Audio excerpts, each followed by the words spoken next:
10 Yu-Gi-Oh! Overkill moments, let's watch. Sometimes in Yu-Gi-Oh, when a duelist has been pushed too far or the influence of evil is allowed to take over, you get to see one of probably my favorite things in all of Yu-Gi-Oh! And that is the Overkill, I'm going to completely destroy you with all my being style of dueling. You know what I mean. I cannot think right now on the top of my head like something like this, like an Overkill moment.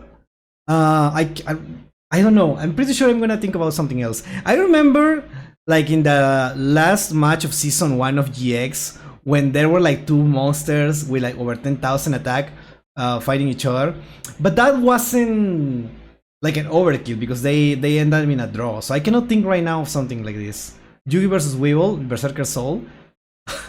That's one. Philosophies on dueling and basically just completely embraces the I'm going to destroy my opponent mentally and physically by all means necessary. However, it doesn't always have to be because a duelist snaps in the middle of the duel. Sometimes, well, that's just the way they are. Sometimes you just want to style on your opponent. Sometimes it's just like that. It's a cool factor. In today's video, I thought, how about we take a look at the top 10 times in the Yu-Gi-Oh! Series where a character went pure overkill and just flexed all over the opponent. I'd like to invite you all to my top 10. Yeah, dude, I'm so excited about this.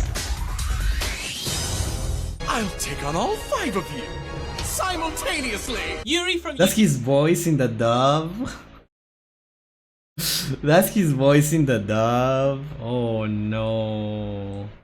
Yu-Gi-Oh! Arc 5 has always been a pretty unhinged character. You never quite knew if you were safe to be around him, especially with that disarming smile. However, at the end of the day, he was a psychopath, with a very obvious superiority complex too, which unfortunately for his enemies, his skills did actually back up. Yuri was so confident in his abilities as a duelist that, just for the lols, sometimes he wouldn't use his actual deck in a duel. Instead, despite even the fact he's playing against top-ranked opponents like Alexis Rhodes and Sora Percy, he would use the mass-produced Ancient Gear structure deck, proving it was he and not just his deck that garnered him so many victories in a duel. I love that, dude. I love that. That is so hype. And, well, that on its own could be seen as Yuri flexing and a little bit of overkill.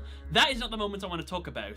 For me, personally, it was when he was challenged by 5 duelists of Yugioh Doesn't count. Defeating some random nameless people doesn't count for anything. Instead of taking them on one by one, he wanted to prove that he was just that much better than them all, and so allowed them to duel him 5v1. Although these duelists were unnamed characters, their decks, I must say, were nothing really to laugh at. Within their first turns, they managed to get out Ojama King, who limited Yuri's field, BWXYZ, Dragon Catapult Cannon, that could banish a monster every turn, way, Super dude. Don't do this. Jumbo Drill, that could inflict pierce.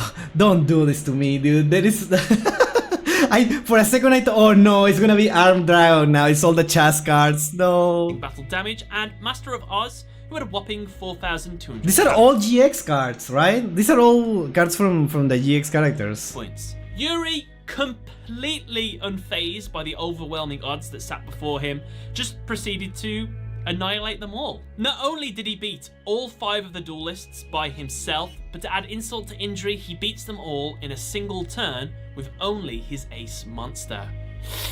Ouch. That's it. Okay. It's my move. Now let's see what kind of trouble I can summon up. During the duel, the dub never disappoints. The dub never disappoints. There's literally a YouTube video of him doing this, the GX theme song. Oh, I love that. I love that. I'm gonna check it out later. I'm gonna check that out later. Between Yuma, Astral, and Vector, upon being on the back foot, Yuma and Astral begin to Zexalmorph. However, the merge fails. This was due to the influence of Vector messing with the darkness in Astral's heart. With this failure to merge, Astral forces a Zexalmorph again. But this time, he has abandoned all faith in Yuma as a duelist and a friend, meaning Astral takes 100% control of Yuma's body. This results in the Dark Zexal. In this form, Astral lost cannot take all this seriously. compassion as a duelist. He dueled only with anger and didn't even care about the damage he took.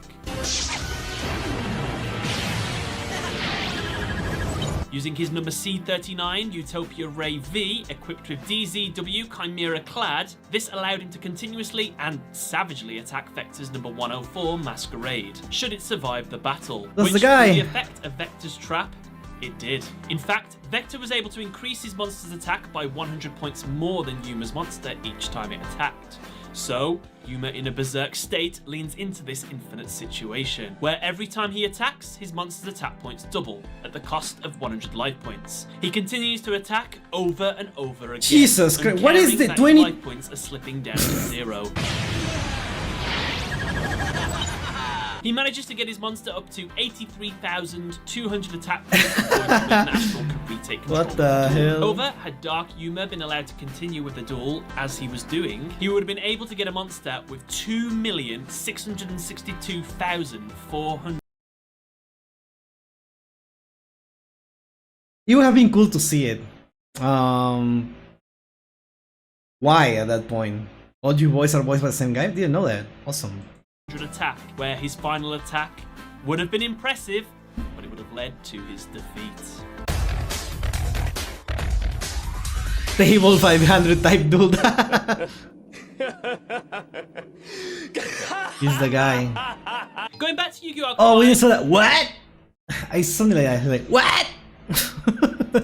This time I'm going to be looking at Zark, who decided to have a non-stop dueling hype train against anyone and everyone who would join in before he. Yeah, we saw the video about Clearly, this he already in the this channel. idea from his 1/4 Yuri part. However, Zark, to prove that he is truly the strongest in all the world, duels 10 top-tier Yu-Gi-Oh! Duelists in a row, defeating the likes of Asta Phoenix, Sora Percy, Shay Obsidian, Kite Tenjo, Gong Strong, Jack Atlas, Silvo Saratari, Crow Hogan, Leo Akaba, and Declan Akaba, all in the same duel. This is so funny. It literally reads like fan fiction. Keep in mind as well, he had a habit of beating 2 duelists at the same time as well, to add further insult. However, while clearly this is overkill, there is a specific moment in this hype train duel that I think solidifies his OP-ness, I guess. OP-ness. Yeah, it's when Mr. Akawa here gets absolutely demolished. Professor appears to duel him. Zark. What? Equipped with the very cards that sealed him away all those years ago, the Professor thinks he's going to be the one to save the day.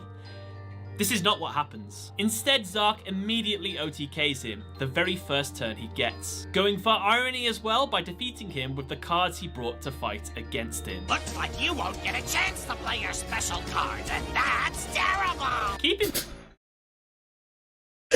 I never heard that one. Holy shit! No way. What?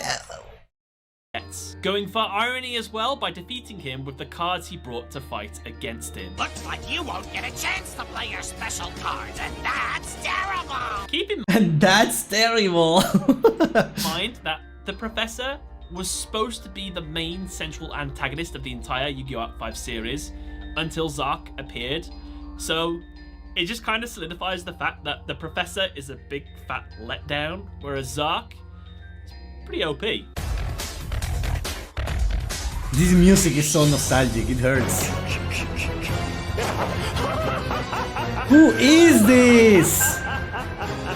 For those that don't know, one of the most powerful mechanics in the Master Rule 4 style of Yu-Gi-Oh! Dueling is something called the extra link. It's basically where, through a lot of skill and correct card combinations, you can make your link monster create a connection all the way from your extra monster Oh, zone the U to your link, opponents, right? granting you the ability to summon into their extra monster zone and essentially lock them out of using their extra deck completely. It's tough to pull off and it requires quite a lot of resources to get into it, so only a madman or someone that really wants to flex on their opponent would even attempt to pull this off. This has happened But to me, in Chad. Yu-Gi-Oh! Reigns, 2 characters dared to try this maneuver. During Revolver and Yusaku's final duel, Revolver, using Yusaku's Firewall Dragon, was able to create a link all the way around the board, making the first extra link ever seen on screen.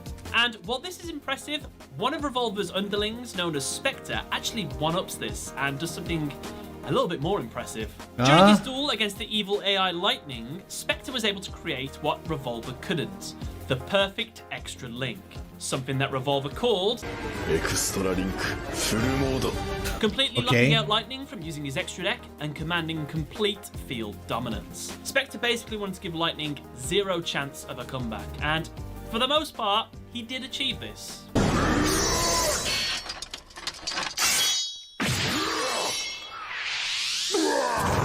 However, That's so extra. sadly, he would not go on to win the duel. No. But honestly, regardless, it was still amazing to see. And with Master Rule 5 on the horizon, this could be the last time you see an opponent be locked out of their extra deck. Wait, that's not the thing anymore? Oh, this is from 6 years ago. Oh my god. Because it is still a thing, right? It's still a thing. I guess.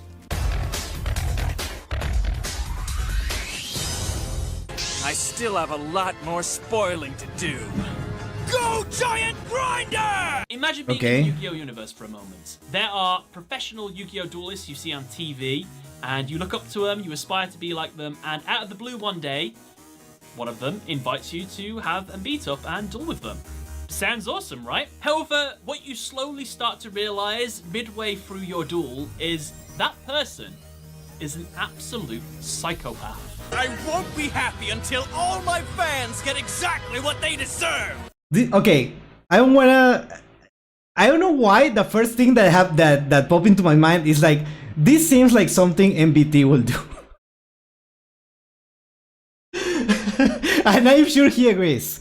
I'm sure he will agree. This is such an MBT thing to do. I don't know how else to put it. That's the first thing that popped into my head. So who invites your fans to just like clown on them. That is so funny. Oh my god.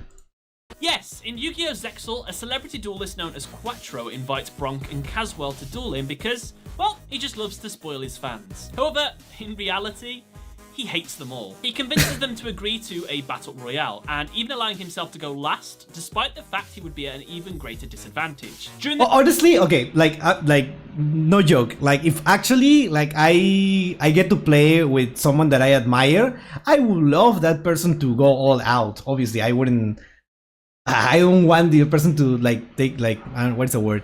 Like go easy on me. I would love to do that, but I feel like the hating your fans is a different thing. In the duel, he coaxes them to bring out monsters that he can use to manipulate the duel later on. Then, when he uses that's the a different effect of thing. his giant grinder Xyz monster, he begins to take the duel in a sinister way. As he begins to use his opponent's monsters against them in order to whittle down their life points, and even after he makes the winning strike, he's still not satisfied. What? And begins to attack again. The result is both duelists being slammed into the ground, with Caswell even breaking his arm from the impact. Everything's gonna be okay, Bronk. But hey, at least they got his autograph. Is that gimmick puppet, right? That's such a gimmick puppet thing to do. Attack with Cosmic Crush. Oh yeah, I remember this. Strike him down.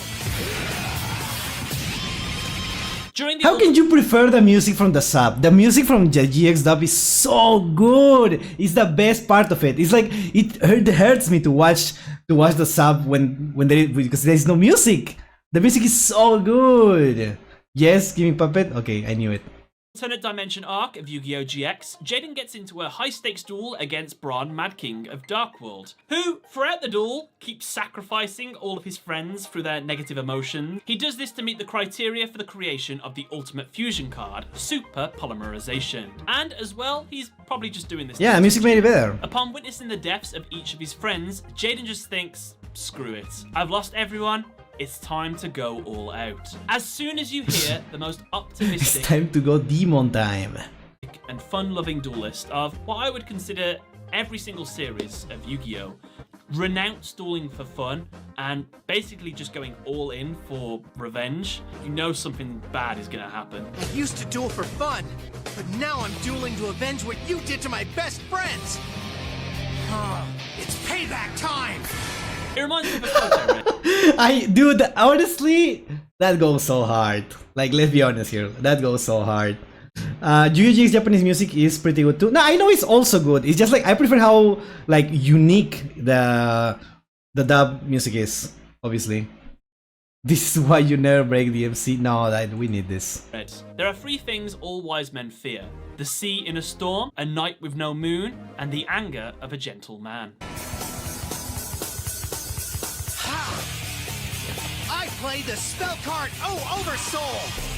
When you hear that epic music play, you can see Jaden is ready for that overkill. He uses a combination of Neos, Assault Armor, and Battle of Sleeping Spirits to continuously beat down Bron, to, in his own words, witness him squirm. This onslaught gives Bron no time to counter and leads to Jaden's victory through anger. And it is from this moment Jaden descends into the being known as the Supreme King. That's awesome. Fun fact, the Fusion Dark World Bron tried to summon became a real card. Yeah, it became a card like 20 years after or something, right? We were talking about how sometimes new cards come from the anime, even though the anime ended like decades ago. But yeah, it's awesome. It's awesome that we saw the card, and it's kind of disappointing that it wasn't that good. Yeah, but it's still cool to have it. Yeah. Alright, let's see what's next. I don't know this. Hopefully you all know this, but in I don't know this. The objective is to reduce your opponent's life points down to Oh, I 0. know that. And that's it. Not to try and kill your opponent. What happened was Carly was snooping around the Arcadia Movement building as some real shady stuff had been going on there. Uh-oh. Seiya, a psychic duelist who can make his monsters tangible, senses her approaching. Carly reveals she knows all about the missing children that have been sacrificed in order to find psychic duelists. What the hell is the plot of 5 this? What is the plot of 5 this? Oh my god. I'm so sorry. That sounded like so weird out of context. I'm ready to watch this. Oh my god, that is so awesome. Basically, Carly was investigating a cult and got caught. Yeah, and you know what happens then. And when she leaves this place, she's going to blow the story wide open. Seiya is having none of this, so he chucks her a duel disc and says, I've never watched 5 one this. turn, or else you're not getting out of here alive. You need to keep in mind as well that Carly is pretty much a novice at dueling. She's only ever dueled once before this, and that was with Jack Atlas's help. It is due to this lack of skill, she's very easily outplayed. Seiya, towards the end of the duel, uses his monster to attack her Fortune Fairy, which throws her straight at the window. Seiya was very capable of just ending the duel there. He'd clearly won, but he doesn't stop. He announces that her death will look like an accident, and so attacks again. How could that look like an accident? How could that look like an accident? In what context could that be an accident? Who will see that and think that's an accident? Holy. Oh. 5 this is big. I will watch it, don't worry, I will watch it. Carly out the window and down to the ground where she would die. Or if you watch the dub, she fell into a big purple cloud. Don't feel too bad though, as she is reborn as a Dark Signer after her death. What? And she basically does the exact same thing to Seiya out of revenge. In this case, I'd say it's less overkill and pretty justified. If someone kills you, kill them back, I guess. Yeah. Little mouse. Okay. Actually, I'm only required to remove 2. Oh, of course, Mad Dog. Do you remember Mad Dog, Chad? The Mad Dog is the reason why I got back into Yu-Gi-Oh. If it wasn't for the Mad Dog dub, I wouldn't be here right now. I will be... I don't know what I will be doing, honestly. Pot of weed? My mommy says I'm very strong.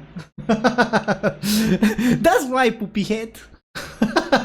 That is the best thing in. This is why you have to watch the dub, chat. There is no other choice. Destructive mood today, so let's do this. Zane Truesdale has always been known to duel in excess. That's Goku's Having a monster in his BA? Oh my arsenal with god. 4,000 base attack that can be summoned through Power Bond to give it 8,000 attack. It's pretty overkill to begin with. I've seen him have plenty of duels where he goes over the top in terms of attack points, getting out a monster with 16,000 attack, for example, against Yubel, or 36,900 against Jaden. Yeah, that's the thing. Like I was thinking about those 2 duels where he just gets like an insane number, right? But at the end he doesn't win. This is the one time that he won after doing that. They're all pretty big moments. However, the overkill moment I want to talk about is when Zane is on a real bad downward spiral. He has lost constantly after the defeat at the hands of Asta Phoenix. In Zane's lowest moment, he is convinced to duel underground, and is put in a situation where both duelists are attached with electric shock collars that would inflict real damage every time they were hit. Zane does his best to duel against the most annoyingly dubbed voice in the entire Yu-Gi-Oh series. Here we go! You're about to get a big boo-boo! However, he proves too strong. Zane, having had all his monsters destroyed and being mocked, begins to realize his past dueling philosophy is wrong. All this time I've been focusing on nonsense, like respecting my opponents, when I should have been thinking about winning. He now understands true, that bestie, respecting so your true. opponent in a duel is foolish, and you must abandon this way of thinking if you want to focus on what is truly most important. Victory. Not think. I know it with all my soul! His voice becomes more jaded and uncaring. He takes joy in creating his Chimera Tech Overdragon out of all of the Cyber Dragons that have perished. By merging them all into one dark creature, he creates a monster with 4,800 attack and 6 attacks. And in one turn, Zane inflicts over 11,700 damage in order to wipe out Mad Dog. And it is with this moment that the birth of Hell Kaiser begins. The Zane you think you knew is long gone. That was so cool. That was so cool. That was some kind of awakening there, definitely. Mad Dog is up there with Sark's. What? For me? No, I don't think so. I think Mad Dog was done like that on purpose. It was for comedy. While like Sark, at the time that we were in the story, we weren't supposed to take it like that. I know, like this was a serious moment for Zane, right? Zane was literally fighting for his life. But Mad Dog was like overconfident. So it makes sense that he wasn't taking it seriously, right? And he acted like that. Because to him, he just thought like, oh yeah, it's gonna be easy. I don't know, it makes sense to me. I also watched this in the sub. This is one of the few episodes that I watched in the sub just to see how different it will be. And Mad Dog sounds like a generic villain, right? So I feel like it wouldn't be as cool. I guess it takes away a little bit of the serious moment, but I don't know. I really like it. I'm a GX dub glazer. What can I say? My favorite is T-Bone in GX, also voiced by Goku, saying, "My homie, and don't be hating." Yeah, I think I remember T-Bone. Yeah, it's the guy who played there was like the Monarchs, right? I think it was the Monarchs. Yeah. Mad Dog is voiced by Goku. Bro really said, "Wait, I should just go for Lethal," right? Not gonna lie, if I had to listen to Mad Dog for hours, I just go as insane as Sane. Yeah, totally. My homie and Don't Be Hating by T-Bone, also voiced by Goku's VA. Yeah. Mad Dog's VAs was supposed to be a Mike Tyson spoof. Was it? I don't think that's how Mike Tyson sounds. Only to make him evil was that annoying voice. Fun fact, some of T-Bones became real card. Oh, okay, I'm not crazy then. Okay, that makes sense then. Okay, I'm not crazy. Mad Dog Duel came out during a trend where people with ripped muscles had high-pitched voices to imply they use roids. Ah, okay, that makes perfect sense for the time, I guess. That makes sense. Alright, let's go number 2. Oh, that's what people in the chat were saying. Doro! This is one of the most iconic moments in Yu-Gi-Oh! And I'd basically be a fool to leave it off the list. During the Waking the this is not number 1. Out of desperation, Yami Yugi plays the Seal of Orichalcos. Due to this action, he eventually loses the duel, and as a cost, little Yugi's soul is ripped from his body. I guess we could quickly mention this as well. It's only a small moment, but Yugi is seen as the bad guy in this duel because he starts sacrificing a bunch of his own monsters in order to deal as much damage as possible to Raphael. No! This act is seen as a bad thing. However, not that long ago, he was doing the exact same thing with his catapult turtle against Panic, and that was fine, apparently. But God forbid he do it under the Orichalcos' influence, and everybody loses their minds. To be fair though, he probably did just stop respecting his monsters and his cards, and that's probably where people draw issue from it, so... Since he's useless, I'll sacrifice my dark magician. Okay, it's about how he says it more than anything. Because old Yugi will be like, oh yeah, the noble sacrifice of the magician or something like that, instead of saying, since he's useless, I'm gonna get rid of him, right? Alright then, fair enough. But what I want to talk about is what happens next. Racked with guilt No! for losing Yugi, the lone Pharaoh ends up in a duel with It should Weevil have been Underwood. me! Weevil, just Not as the him. Pharaoh, says he has the only card that can save Yugi right here in his hand. The Pharaoh, relieved, approaches to take what he believes is the only hope of returning his friend. But Weevil rips it in half right in front of his eyes. Wow. And it is at this moment that Yugi decides, I am about to end this whole man's career. You'll pay for that. Hear me, Weevil? You'll pay dearly. I mean, Jesus. if you're even the slightest Yu-Gi-Oh fan, you must know what happens next, but Yugi plays Berserker Soul. Every time he draws a monster card, he can attack Weevil again. And, oh, what do you know? It's a monster card. Well, what about the next one? Oh, it's another monster card. What did you get for the next one, Yugi? You can stop now, like, you've won. Oh my god. Needless to say, I think Weevil's "it was just a prank, bro" had no effect here at all. Dude, why is the number one? I thought that was gonna be the number one. That's so weird. I'm a dub watcher, but Berserker Soul in sub is so iconic. Yeah, I feel like it's only iconic in the sub. I don't remember her like hearing it in English. Weevil's VA, F respects. Really cool. He made a good job being like portraying an annoying character like that, definitely. Controversial opinion, I actually enjoy the Orichalcos arc. I don't think that's controversial. I feel like most people enjoy it. I think, from what I remember, from what I've seen, the strategy is legit. The real screwery was playing the seal when there was nothing at stake before that. Bridge made fun of that. Oh, I don't think I would get to that far into the bridge. I should probably revisit that. Yeah, the real Berserker Soul stops at 8 monsters, which was the number of the cards drawn in the anime. Oh, I like how they included that in the fan-made fighting game DLC. I mean, I know that the fighting game is not, what is it called? Dragon Ball Fighters, and they made it like a mod where they include Yugi, and this is like his thing in there. I think that's awesome. I love that. Then again, I also enjoy Bound Arc from Bleach. I'm you got me there. I don't know anything about Bleach. All right, I don't know what the number one is, but I'm so excited. Probably something that I haven't heard before, honestly. Yeah. Definitely something I haven't heard before.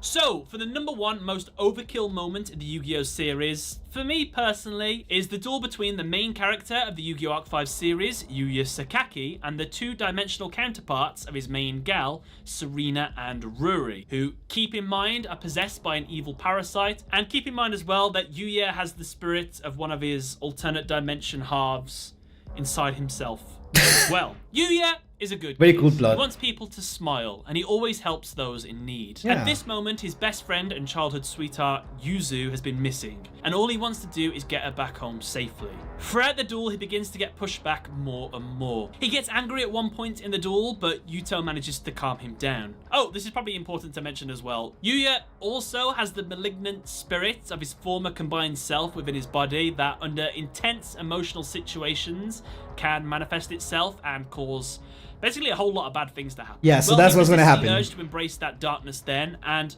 when the doctor managed to sneak a parasite into his brain and attempt to turn him into an ally, what happened? luckily he manages to hold on to his sanity once again. Honestly, it's lucky that Yuya is such a chill guy. I'm sure nothing would get He's such a chill guy. He's such a chill guy. Another fear the anger of a gentleman moment. Totally. under his skin to make... Uh-oh. Excuse me? Yeah, the doctor brings out the mind-controlled Yuzu, and he starts wiping his filthy old man hands all over her face, and, well, that's the straw that broke the camel's back. Oh, I Yuya can goes see it, full definitely. berserk mode, summoning out the embodiment of his and Yuto's emotions. Odd Eye's raging dragon. With this monster, he decimates the field, and when one of the girls says, "Nice try, but one of us is going to survive next turn, and then you're screwed," Yuya announces there will be no next turn. And this is where he performs one of the most destructive attacks seen on Really? screen, What could it be? obliterating 2, keep in mind, innocent girls being mind-controlled, going straight through them and blasting out the wall behind them, leaving them unconscious on the ground. Everything from the music, the monster's attack, and the emotions really fuels this moment, and the sheer amount of damage Yuya is trying to inflict in this moment personally makes it my #1 most overkill moment in Yu-Gi-Oh! Oh yeah, the video just ends. Awesome. Interesting. That's an overkill straight up. I guess it is. I don't know if it was a #1. I guess it depends on the context. I guess I'm missing a lot of context. And also, what are we... I mean, I guess it works. I guess it works. That was an awesome video. Really cool moments. To me, that's I'm sorry, my GX laser. To me, this will always be. It will always be it. Like, what can I say?